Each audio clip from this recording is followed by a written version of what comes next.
Welcome back बच्चों, आपका एक बार फिर से स्वागत है हमारे ऑफिशियल यूट्यूब चैनल पर। आज हम बात करेंगे कक्षा 11 इकाई 2, है ना। फ्लोरिकल्चरिस्ट सब्जेक्ट था हमारा, जिसमें इकाई 2 की बात करनी है। इकाई 1 की बात कर चुके हैं अपन, है ना। तो जल्दी से लाइक, सब्सक्राइब और बेल आइकन को प्रेस कर लीजिए, है ना, ताकि आपको सारी नोटिफिकेशन समय पर उपलब्ध हो सके। चलिए कंटिन्यू करते हैं। आज का फर्स्ट क्वेश्चन है हमारा, क्या आपको लगता है कि नर्सरी महत्वपूर्ण है? ये क्वेश्चन है ना। क्या लगता है? नर्सरी तो जानते हैं ना क्या कहलाता है, ठीक है ना। एक ऐसा क्षेत्र जहाँ पौधों को उनके अनुकूल सभी उपलब्ध की चीज़ें, पोषक तत्व, पानी, है ना, ये सब हम आसानी से उपलब्ध करवा सकें, उर्वरक, है ना। तो उसे क्या कहेंगे हम? नर्सरी, छोटा क्षेत्र, है ना। तो इसकी महत्वपूर्ण क्या है नर्सरी, है ना। क्वेश्चन क्या है? क्या आपको लगता है कि नर्सरी महत्वपूर्ण है? यह क्वेश्चन है ना। तो इसको पढ़ लेते हैं, क्या बोलता है इसका आंसर। बेहतर देखभाल और प्रबंधन के कारण छोटे और महंगे हाइब्रिड बीजों का अपव्यय काफ़ी कम हो जाता है। क्या बोल रहा है? बेहतर प्रबंधन और देखभाल के लिए छोटे और महंगे हाइब्रिड बीज, जो बीज काफ़ी महंगे आते हैं, उनका अपव्यय काफ़ी कम हो जाता है, मतलब उनका खराब होना काफ़ी कम हो जाता है। नर्सरी में पर जो बीज हम नर्सरी में डालते हैं, है ना, तो नर्सरी में चूंकि हम सभी एनवायरनमेंट जो बीज को ज़रूरी है ना, छोटा क्षेत्र होता है, जैसा फेवरेबल कंडीशन बीज को चाहिए वैसी हम उसे देते हैं, तो सारे बीज हमारे उगाते हैं, है ना। कोई बीज नष्ट नहीं होता, खराब नहीं होता, सड़ता नहीं है, गलता नहीं है, ठीक है ना। तो इन बीजों का अपव्यय यानी जो खराब हो जाते थे वो नहीं हो पाते हैं। सबसे पहला इसका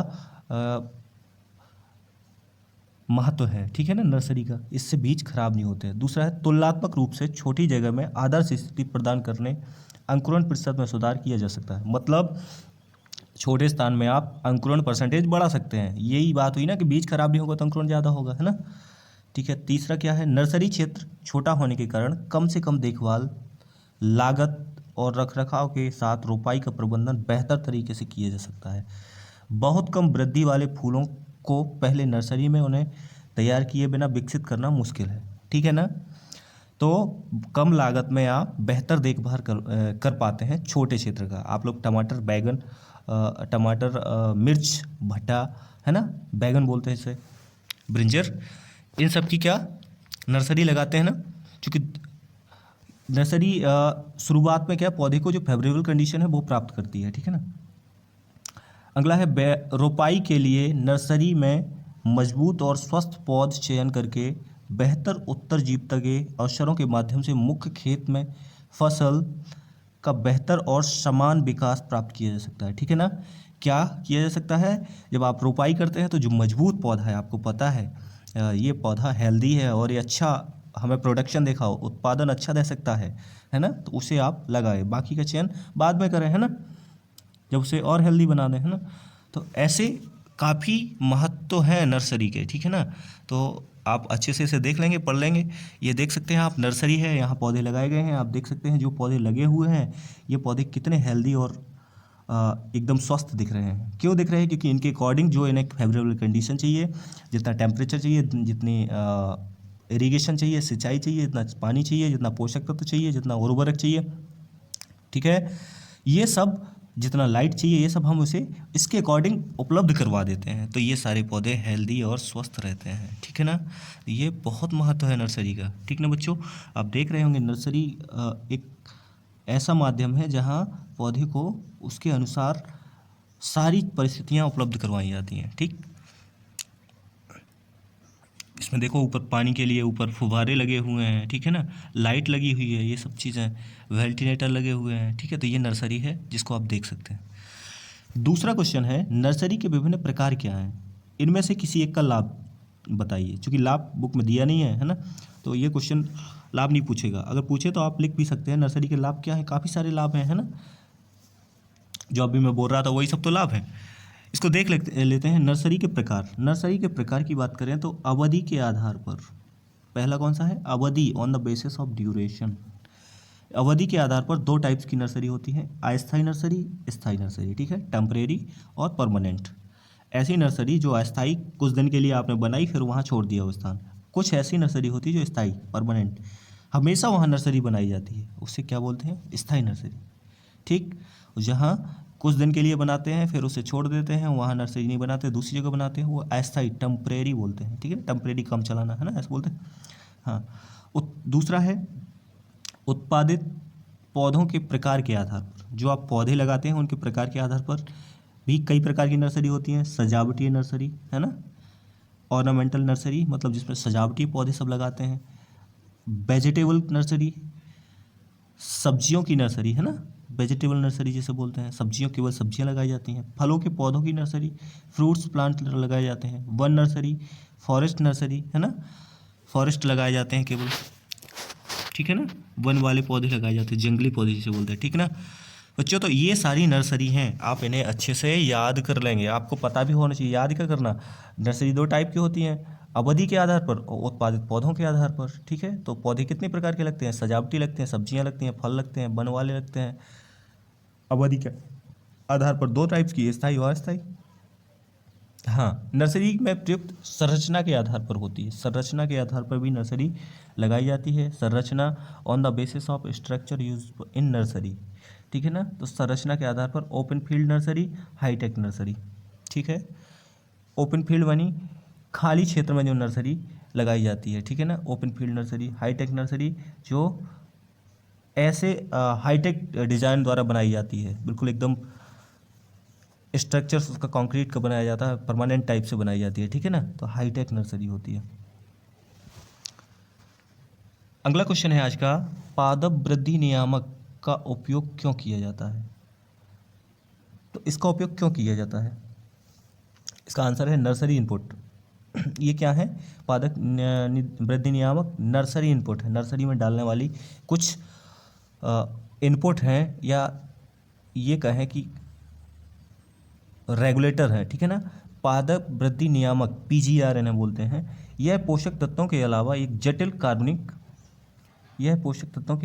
जटिल कार्बनिक यौगिक है जो कम मात्रा में डाला जाता है, विकास को बढ़ावा देने या बाधित करने में सक्षम होता है। क्या करता है, यह पोषक तत्वों के अलावा जटिल, मतलब पोषक नहीं है, इसके अलावा जटिल कार्बनिक यौगिक हैं, ठीक है। क्या है, जटिल कार्बनिक यौगिक हैं जो कम मात्रा में डाले जाते हैं, ठीक है, बहुत कम डाले जाते हैं, विकास को बढ़ावा देने और बाधित करने, मतलब विकास करने के लिए डाले जाते हैं, और विकास ना हो, पौधा बढ़े ना, उसके लिए भी डाले जाते हैं, और बढ़ जाए इसके लिए भी डाले जाते हैं, दोनों टाइप से काम करते हैं, है ना।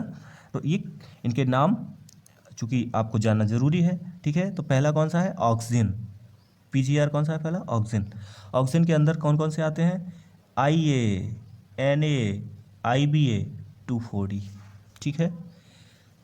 IAA indole acetic acid, NAA naphthalene acetic acid, IBA क्या होगा, इंडोल ब्यूटायरिक एसिड, ठीक है। 2,4-D है ना, 2,4-D का फॉर्म बहुत बड़ा होता है, ठीक है। अब इनका यूज क्या है, इनको कितना डाला जाता है।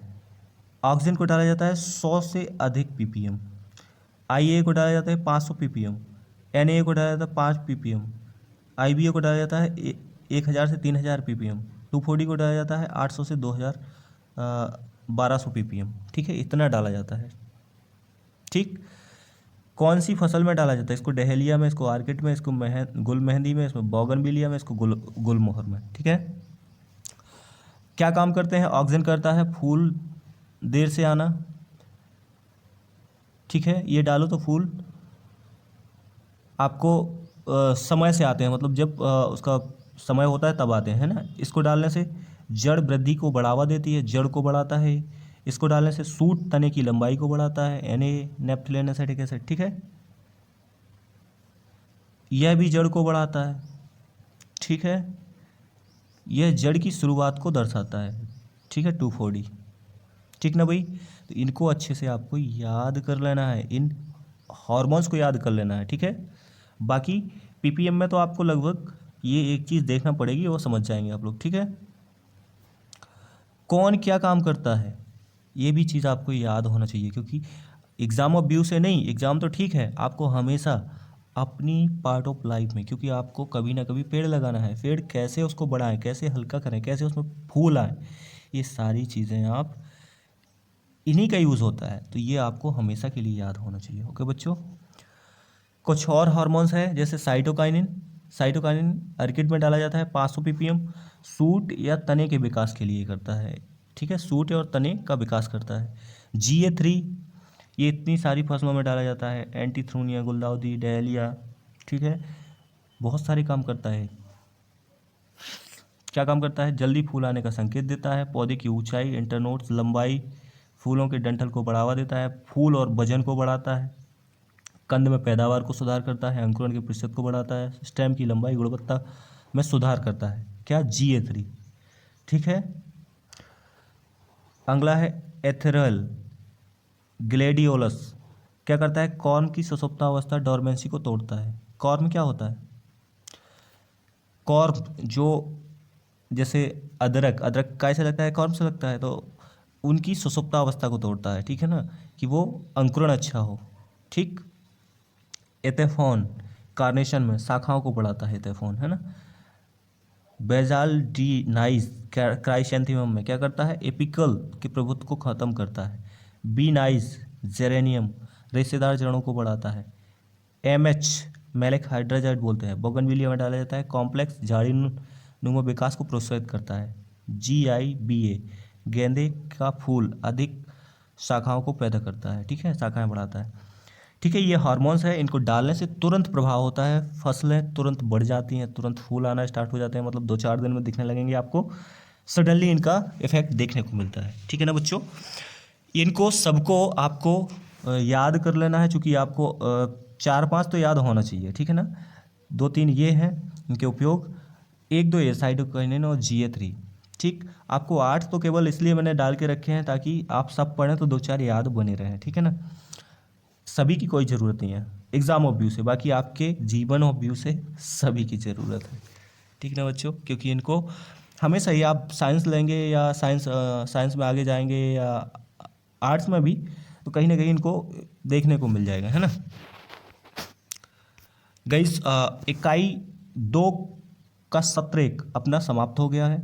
अब इकाई 2 का सत्र 2 को डिस्कस करेंगे अगले सेशन में, ठीक है ना guys. Okay, thank you, bye bye.